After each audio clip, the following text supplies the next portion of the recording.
Thank you, External Affairs Minister Shri Jaishankar ji, for sparing time for us. Uh, let's start with equations, how it works globally. We all know that current global order is being challenged majorly by various forces. How do we see ourselves, our West, which itself is now in a very difficult situation vis-a-vis India? First of all, let me say what a great pleasure it is to be with you and with at this NDTV platform. So, let's look at your theme first, India's century.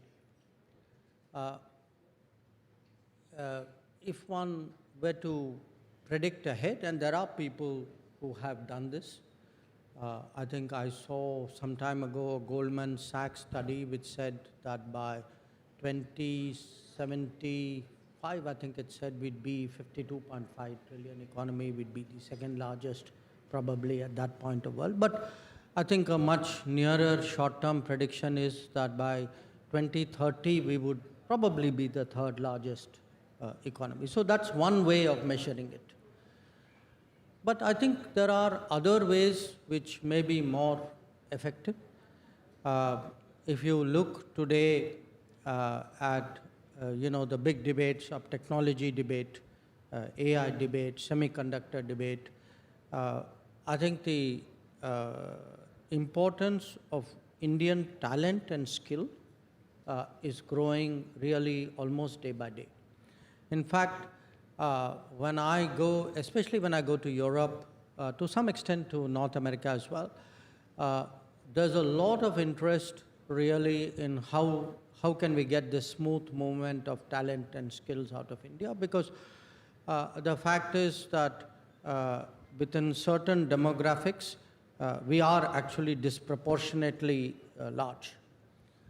I would also say if we look beyond numbers, beyond growth rates, beyond markets, supply chains, there's also one very I would say intangible quality, and that is leadership and attitude.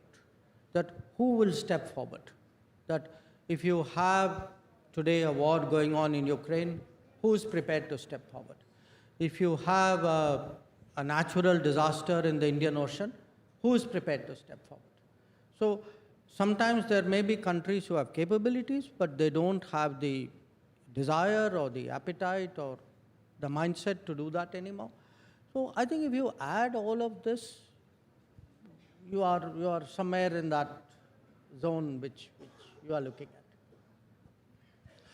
at. Since US and Canada are main players in the western part of the world, US we will deal a little later, but what about Canada's situation? How are we dealing with it? Now, have we contained just imagine, some time ago you would have said, Canada we will deal with later, let's talk about the US. So now, for some inexplicable reason, you are saying US baad mein baat karenge, chalo Canada ki baat karte. US is not problematic for us. No, that's true, I agree. I agree. Yeah. US is not problematic for us. But Canada is, even though it's a lightweight. Unfortunately, I agree there also. But such a wonderful people-to-people relationship, and now it is a struggling economy and whatever. But why Trudeau will be doing this? I think that's a question you need to have Trudeau here, not Jaishankar, to answer. I can only speculate. Look, to some extent, I think there is a general Western issue, and to some extent, a very specific Canada issue. I think the Western issue has been, after all, let's be frank, the world order after 1945 was heavily Western. I mean, it was before 45 also in an imperial colonial sense. And after 1990s, it was again very, very Western. So what has happened you can say, in the last 20, 25 years is that there is what you can call a rebalancing, a multipolarity. Many non-Western countries have a bigger share, a bigger contribution, a bigger role, if you would, and a bigger influence which will naturally come. So the equations, in a way, between the West and the non-West, I think is changing. And it's not easy to adjust to that. If you've been dominant and you are less dominant, if there was a time when, in the conversation you were looking up and I was looking down, and now the conversation is no longer like that. It takes a little bit of getting used to. So I would say, in a broad way, on multiple subjects, today, when the natural diversity of the world has started to express itself, when many more countries, and particularly many more large countries like India or China, have points of view and positions to take, there will be contestations, there will be frictions, there will be arguments. So it won't be so smooth. That's a larger picture. Where Canada is concerned, I think there are some very specific issues. I think a lot of people know that. You are right. If you look at the people to people, if you look at the business relationship, it's very, very strong. For a lot of people, it is very difficult to imagine that we could reach the state of relations that we have today. So why has this happened? I would say definitely there is some history. For the non-Indians in the room, I should remind you that in the 1980s, Air India plane was blown up flying out of Canada, and in many ways that's a kind of a overhang, because it wasn't just an incident, it was a reflection of something which was going on there. But at a time when many people felt that, look, that's all behind us, I think developments in the politics went in a different direction. And we are seeing to some degree the consequences of that. So again, I give you the first observation that, the broad attitude versus the specific. And I'll give you 2-3 examples of it. Canada has just, they asked us to subject our High Commissioner to a police inquiry, you can say, and we chose to withdraw the High Commissioner and diplomats. Now, look at it. They seem to have a problem if Indian diplomats are even trying to make efforts to find out what is happening in Canada on matters which directly pertain to their welfare and security. But look what happens in India. Canadian diplomats have no problem going around collecting information on our military, on our police, profiling people, targeting people to be stopped in Canada. So apparently, the license that they give themselves is totally different from the kind of restrictions that they impose on diplomats in Canada. Or even take the press. I'm at a press event. Now, when we tell them, saying, look, you have people openly threatening leaders of India, diplomats of India. Sometimes the threat is not just verbal, it's physical. So their answer is freedom of speech. Okay?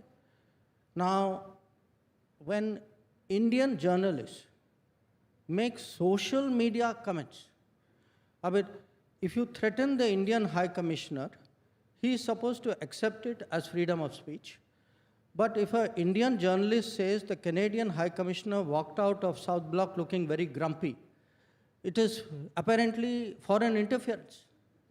Now, look at the, I mean, this is not even, double standards is a very mild word for it. So look, there is this thing that we will do it differently at home, we will do it differently abroad, we will do it our way, but that doesn't apply to you. So I think these are the larger, I would say, adjustments which have to happen in this changing world. West को थोड़ा सा ये समझने की ज़रूरत है कि क्या चेंज हुआ है. अगर वो एक्नॉलेजमेंट नहीं आएगा तो वो प्रॉब्लम सॉल्व नहीं होगी. तो जो अमेरिका या वेस्ट लेड ग्लोबल ऑर्डर चल रहा था, now it is collapsing. There is a major challenge to that main framework. उतना तो नहीं कहूँगा कि इट इज कोलैप्सिंग, बट चुनौती Challenges are हाँ, ठीक. there. Look at the biggest or best democracy and institutions in America are in difficult situation. Let's not go into that. But the question is, अगर America ये realise नहीं करेगा कि India या वो देश जो बहुत कल्चरल कॉन्फिडेंस के साथ आते हैं, उनको इक्वल पार्टनर के रूप में और कहीं कहीं उनको प्राइमेसी देते हुए वो दुनिया में अपना कोई रोल प्ले करने की कोशिश करे और सोचे कि नहीं अभी भी दुनिया हम चला रहे हैं, तो ये एक बहुत बड़ी गलती होगी, लेट होगा और दुनिया उतना अच्छा नहीं बन पाएगी जितना अच्छा हम बनाना चाहते हैं.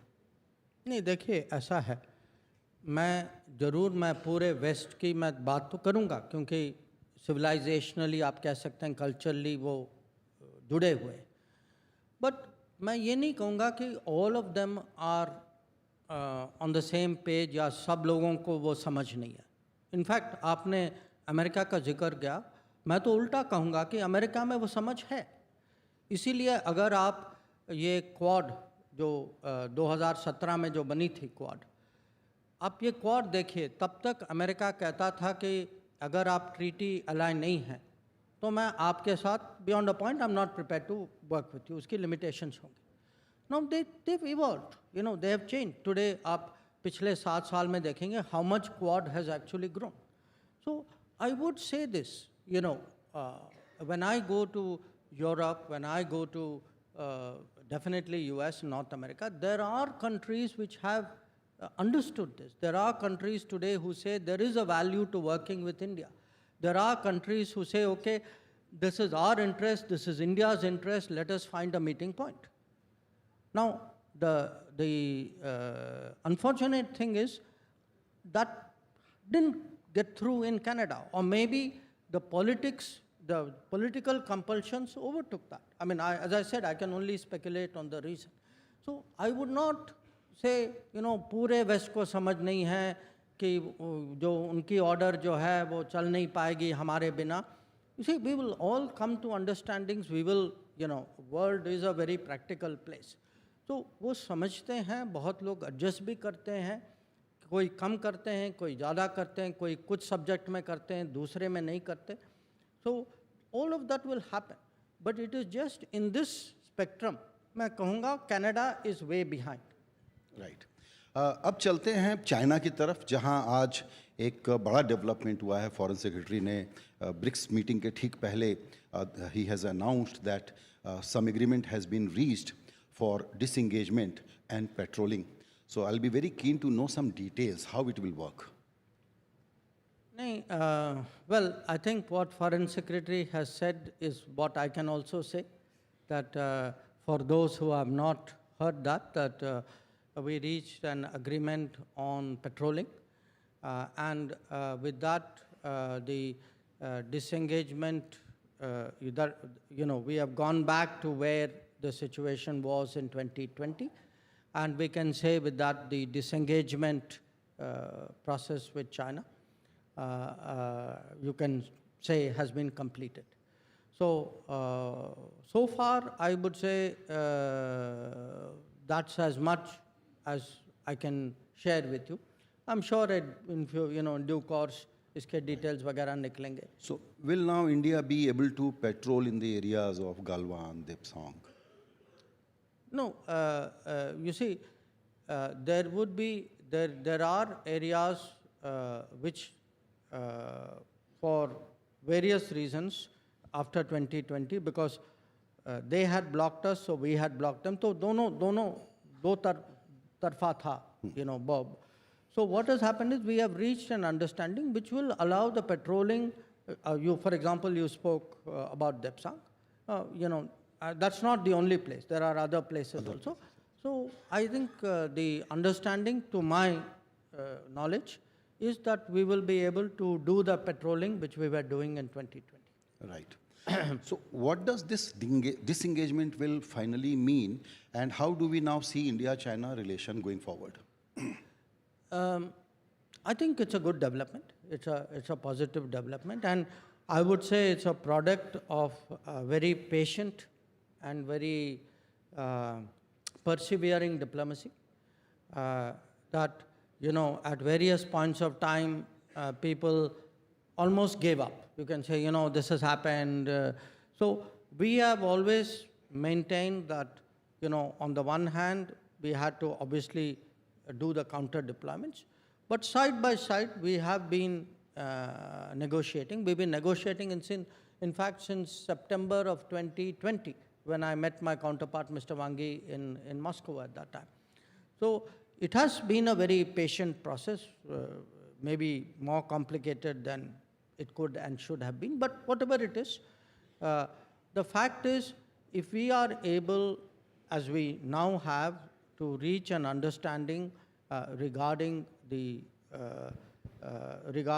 patrolling, regarding maintaining the observing the sanctity of the LAC, then I think what it does is it creates a basis that the peace and tranquility, which there should be in the border areas, which there was before 2020, hopefully we will be able to come back to that peace and tranquility.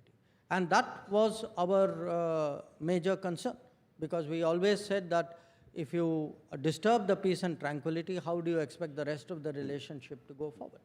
So we'll have to see. I mean, abhi jo understanding jo thi, it was reached only today.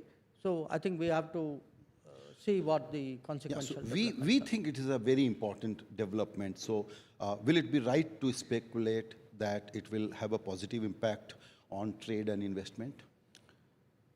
No, look, I would say right now it's your right to speculate. It is my caution as a minister to be careful in responding.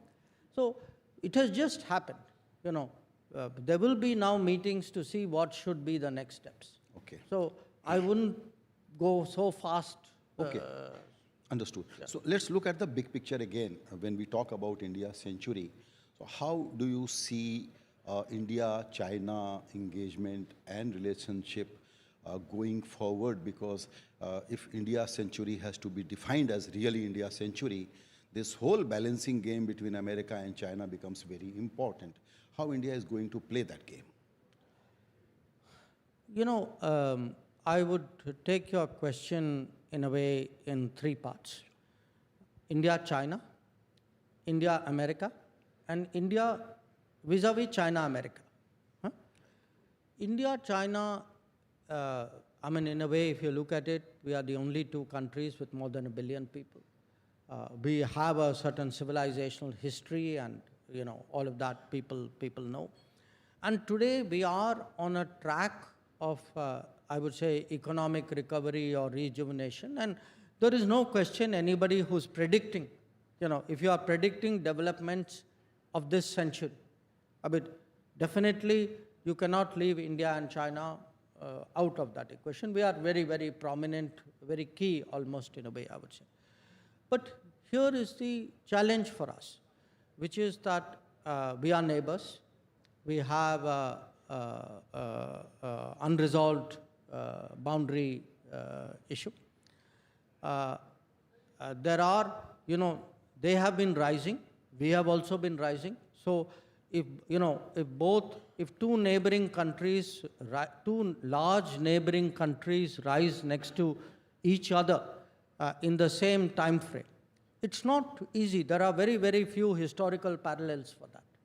So managing this double rise, you can say, that too in proximity. If one was in some other part of the world, it's a different issue.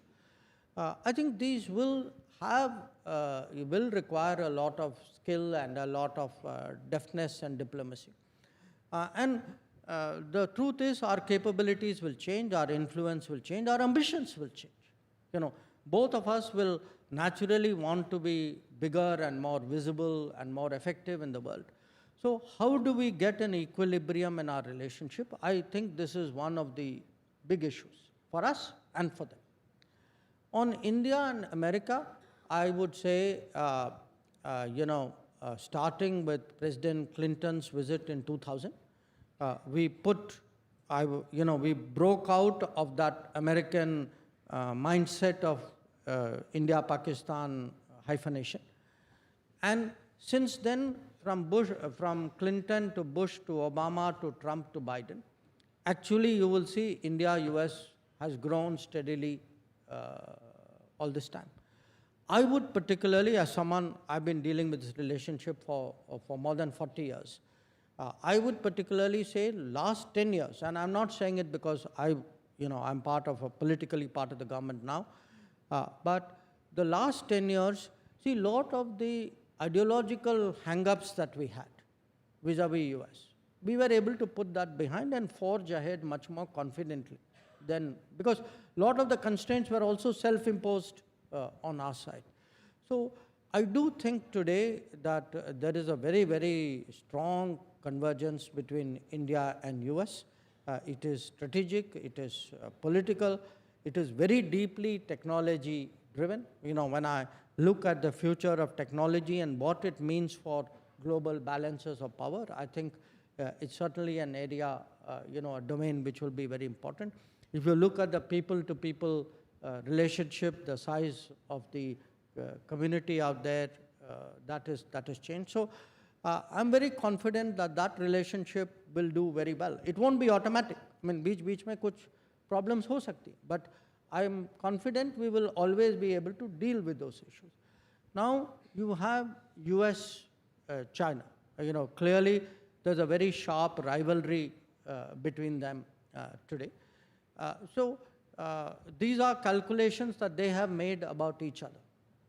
I think where we are concerned, we have to make calculations from our interest point of view. That we have to look at the world situation and say, okay, what are the decisions, what are the choices, or what are the issues on which, taking this step will help me in what manner. And I think that's really what we would like to do. That at the end of the day, if we are looking at a foreign policy which has a very sharp sense of what is our national interest, but also a sense of what is global interest, I would definitely say we would make those calculations and take those decisions and create, the right partnerships which will serve our interests. Right. अभी दूसरा जो century में ये देखना होगा कि Russia के साथ कैसे हम इंगेज हो रहे हैं और क्या होने वाला है दोनों के बीच। उसके पहले चूंकि आपने टेक्नोलॉजी का जिक्र किया, तो एक सवाल मैं पूछना चाहता हूँ आपसे। बहुत लोग इस सवाल को बहुत सिनिकल सवाल कह सकते हैं, लेकिन गवर्नमेंट के पास जो टेक्नोलॉजी, कंपनीज़ के पास defence strategy, this will work out well, no problem. Pharma, etc., it will work out all well. But when it comes to big tech, AI, that kind of technology, even American political establishment is now not in a position to contain what is happening globally. I find it very complex task where India, despite having great public digital infrastructure, when it comes to the big tech, the entire world is now suffering in many ways, in many layers. I see this as a big monster. I don't know, what are your thoughts on this? Containing this is very important, and India can play a great role. That's why I'm asking this question. See, we have actually demonstrated in this decade what can be the benefits of digital public infrastructure. And it's actually been revolutionary in this country, that very, very small things, शुरू हुआ passport से, driving license से. Today, look how much faster your income taxes. Look at, any kind of entitlement. And it's interesting, Initially you would say, yeah, IT, digital, these are for rich people will benefit more.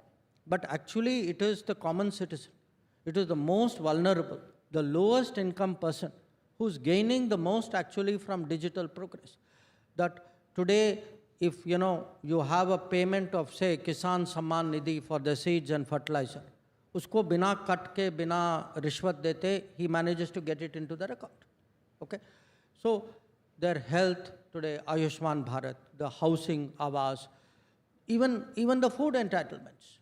So what has happened is we ourselves don't fully realize, because I would say all of us sitting in this room, we do not avail of all the benefits and the programs which actually the government today extends. Because I'm in the political world and I go out there and I see this for myself, I can tell you there's a sea change out there. And even last 5-6 years, you can see the change. So we have done exceedingly well in this respect. And I think we'll keep growing. And I actually, in a way, I'm seeing, when I speak to counterparts in Europe or even in US, I mean, take something like election. Look how smoothly our election moves. And look at the digital preparation. Ki sabko pata hai, your voting, your entitlements, your counting, I mean the whole system. Now, at that delivery, service, governance level, we've done phenomenally well. At the same time, have we produced those large corporates, what you call big tech? No, I would say most of the large big tech corporates are largely American and perhaps to some degree now Chinese. So America, I think, clearly dominates that field. We'll have to see in the, we are now moving to an era of artificial intelligence. Look, the tech world has a relatively short shelf life. They have to keep reinventing themselves. I'm sure somebody having a conversation 5 years from now, sitting here, would have a very, very different landscape that they would be looking at. But I definitely see these as opportunities, and they come as a package. Again, I give you an example. You should, it's really worth looking at today how many global capability centers have come up in India. Yeah. And how much work they're actually generating. That I think their share of exports, I read a report and which was quite dated. I think at that time was 120 or $130 billion. Now that's one example. Look at semiconductors. Again, we missed the bus. We had one establishment in Chandigarh which was 40 years old, and we actually had done virtually nothing in the semiconductor field. Till last year, we started the semiconductor mission and started pushing. Now, you can't be the 5th largest economy or at the end of the decade, 3rd largest economy and say something as important as chips. I have no contribution, I have no production, I have no companies in this field. You can't do that.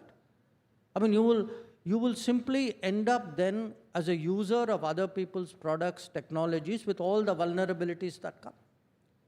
So I think you have today a government which is thinking ahead, which is planned. As you grow, your planning, your strategizing has to grow along with that. So if you look today at semiconductor technology, or you look today at railway technology, you look today at the fact that we are trying to make an airplane in this country. I mean, we have made a fighter, we are now making a transport aircraft. So a country like us, if this is your century, there must be a manufacturing backbone to it. There must be a technology, emanating from it. All this comes as part of its being your century. You cannot do an India century based on service. You cannot end up as a good market for other people's products. That cannot be our fate. Sir, you have some time constraints, so we have to wrap up and take some questions before we let you go. But I wanted to talk about Russia and then the neighborhood, because neighborhood situation is a sort of mixed bag. So let's first deal with Russia, how India-Russia relationship is going to evolve in this century. You know, by the way, we're going to Russia. Prime Minister is going to Russia tomorrow. So timely question. Thank you. Look, I put it to you very simply. If you look at our history with Russia after independence, I can say, and with fear of contradiction from anybody in this room, that Russia has never done anything to impact our interests negatively. Okay? It's a big statement to make, because there are, among the major countries, there are not many countries about whom you can say this. Now, today, Russia's situation is different. I think Russia's relationship with the West has obviously broken down. So you have a Russia which is turning much more towards Asia. So we have to ask ourselves, if Russia is looking more at Asia, should Russia not have multiple options in Asia? Should we, as an Asian country, not take, what is good for us in national interest? And clearly, Russia, as a major natural resources power, has a complementarity with India at this stage of development when we are big resource consumers. So, people talk about Russian oil, but it isn't just Russian oil. It could be oil, it could be fertilizers, it could be metals, it could be coal. So there is a whole economic logic to it.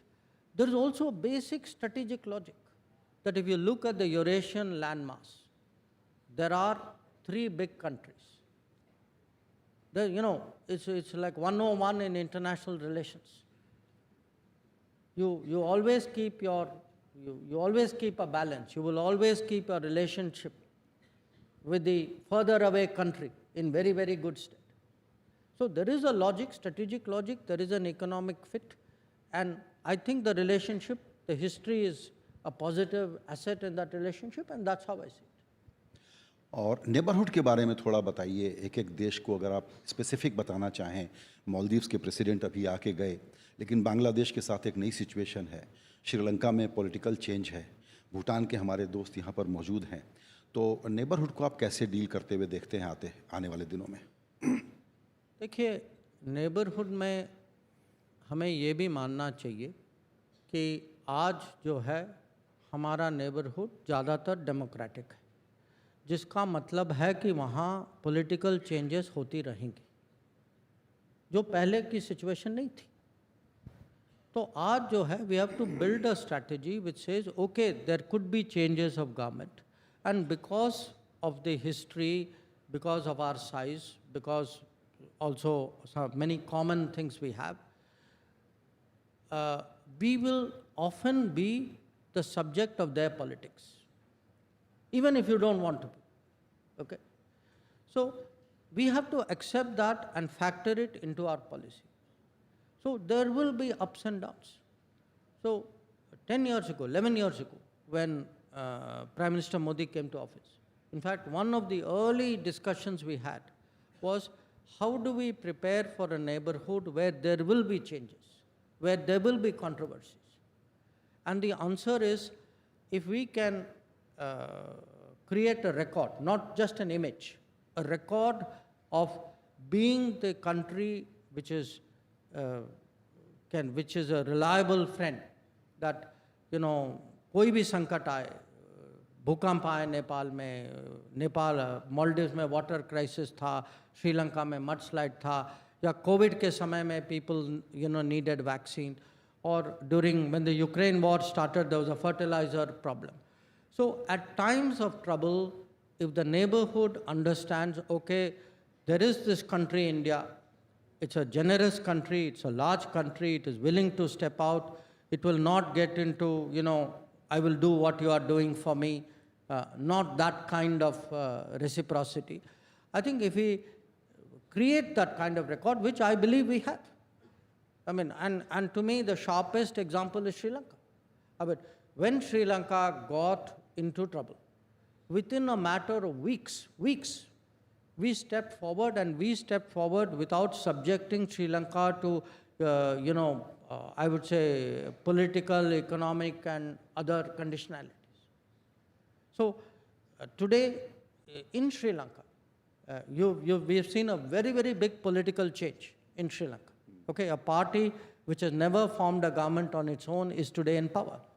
But when I went and met the president of the party and the foreign minister of the party, for them, they actually said that, look, for us, every Sri Lankan in our minds, India was the country which stood by us at that time when the rest of the world was debating or looking away or negotiating. So with each of these countries, we will have, you cannot have this many countries and have their own politics and not expect problems.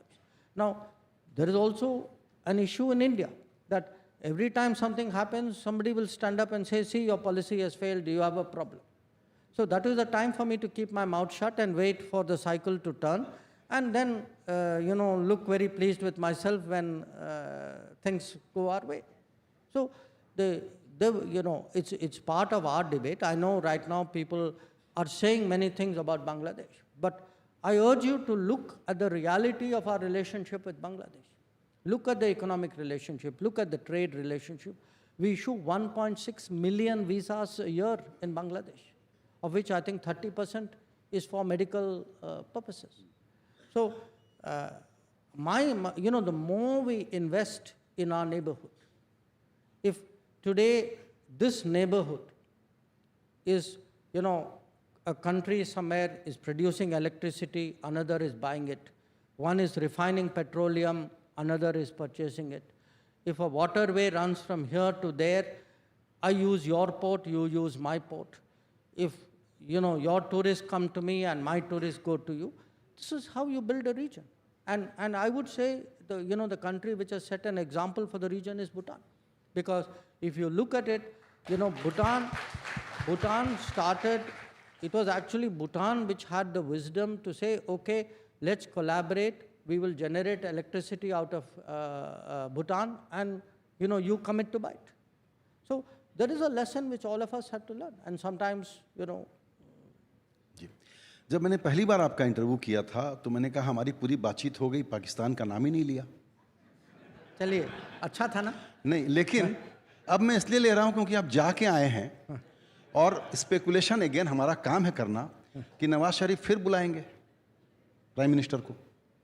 Sorry, speculation क्या था? नवाज शरीफ फिर बुलाएंगे prime minister को।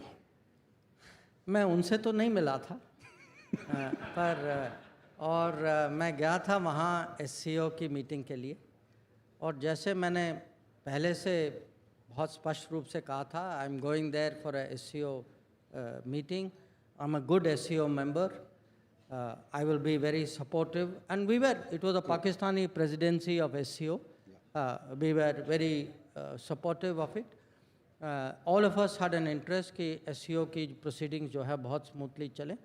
तो गए वहाँ, मिले सबसे, हाथ मिलाया, हैड अ गुड मीटिंग, और आ गए वापस। चलिए ठीक है।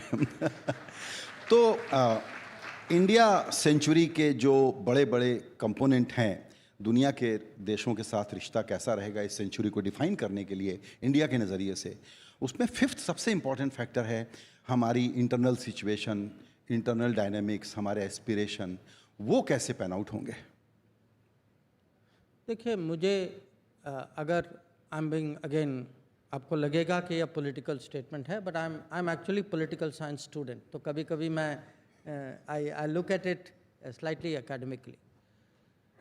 सी, if one looks from 1950s, there were actually, you can say, many lost decades of this country.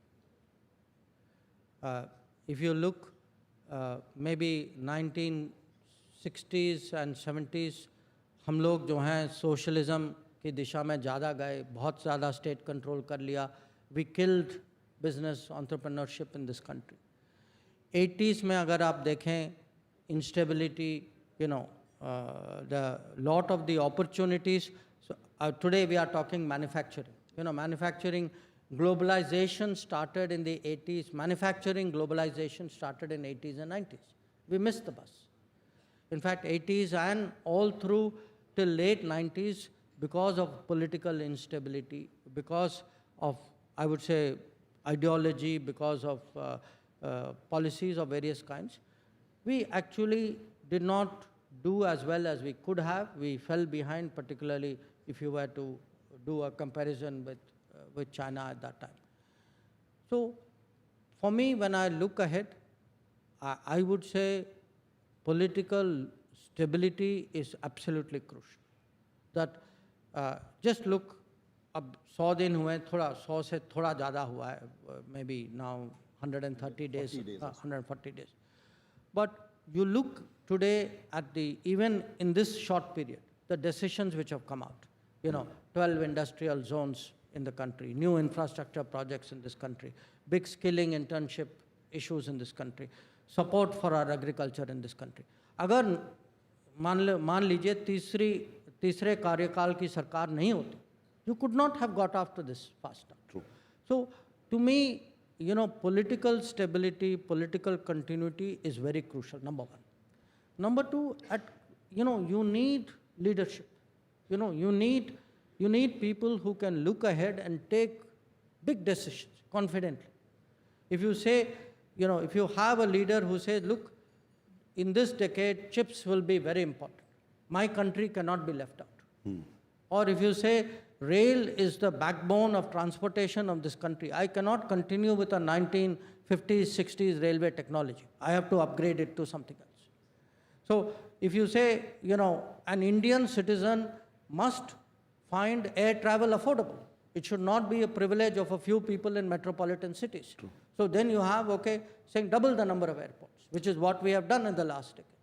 So I would say we need vision, we need leadership, we need political stability. We need to motivate young people, give them that kind of opportunities. And that, in a sense, today in the government, when we look, in the cabinet, when we look, in groups of ministers, that's the kind of vision and motivation with which we are working. We are not working for a 5-year term. We also in the government, in the cabinet, we have Indian century in mind. That is what is driving us today. Right. आपने अभी vision और leadership की बात कही और आपने ये भी कहा कि ऑफ कोर्स इंडिया अपना इंटरेस्ट पहले देखेगा, वो तो गिवन है, और फिर आपने ये भी कहा कि ग्लोबल इंटरेस्ट के लिए भी काम गिवन नहीं है, एक समय था हम दूसरों का देखते थे. राइट. और ग्लोबल इंटरेस्ट तो देखना ही चाहिए. मेरा एक सवाल आपसे ये है कि जो प्राइम मिनिस्टर मोदी का डिप्लोमेटिक स्किल, जो डेफ्टनेस हमने देखा है, अब ग्लोबली बहुत सारे पॉलिसी एलिट्स ये कहने लग गए हैं कि एक्चुअली मोदी लेड इंडिया के लिए एक बड़ी अपॉर्चुनिटी है नए ग्लोबल ऑर्डर को शेप करने की. उस रोल को आप लोग कितना अंडरस्टेटेड ढंग से प्ले कर रहे हैं या कितना फ्रंट फुट पर खेलने वाले हैं? देखिए, हम दोनों कर रहे हैं क्योंकि कभी कभी समय, अवसर, मौका ऐसा होता है, you have to be front foot. जैसे हमें लगा कि ग्लोबल साउथ की आवाज़ जो है बिल्कुल दब गई है. सो लीडिंग इनटू G20, हमें लगा we have to get the Global South together, we have to get back to their concerns which had got sidelined. That's occasion where you are, as you say, on front foot. But there are occasions where you have to be more deft. अब जैसे अब प्रधानमंत्री जी, he went to Russia, he met President Putin, then he went to Kiev. Okay. So now certain things, अब इसको आप public में broadcast, मैं तो आपको तो नहीं बताऊंगा what is happening. So some things you have to do from little bit more discreetly, deftly. But I would say this, just look over the last 10 years. Right now, there is a war going on in Ukraine. How many countries, how many prime ministers, how many leaders have the ability to go to Moscow, talk frankly, go to Kiev, talk frankly, go back to Moscow and go back to Kiev? Similarly, there's another war going on in the Middle East. Now, not many people know that even in the last year, the number of times where actually we've had conversations with Iran and conversation with Israel, that's also there. True. We are today in the global south seen very much, okay, people trust us to stand for their interests. But please also see, at the same time, G7 is very keen कि भाई आप आइए, please join our conference. You are a big democratic market economy and influential player. So how to in a sense make yourself relevant across multiple forums and multiple interests? I think this is something which, if you, as I said, if you have a confident leadership and if you are performing, look, at the end of the day, why are they all doing it? Because they're also looking at your performance. When you tell people, look, I'm a 7-8% growth economy today, and if you tell politically people that I am a third-term government, believe me, there's a lot of respect for that. So it's partly respect is earned. Right. Sir, my time is up, as producer tells me, but if you have another 5-7 minutes, we can take some questions. I will go by your... All right, very okay. Fine. Okay, quickly. Yeah, some audience questions, actually limited to 2 or 3.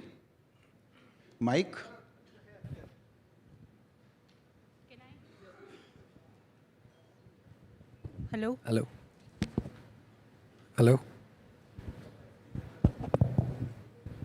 Yeah, this. Yeah. Yes? Go ahead. No?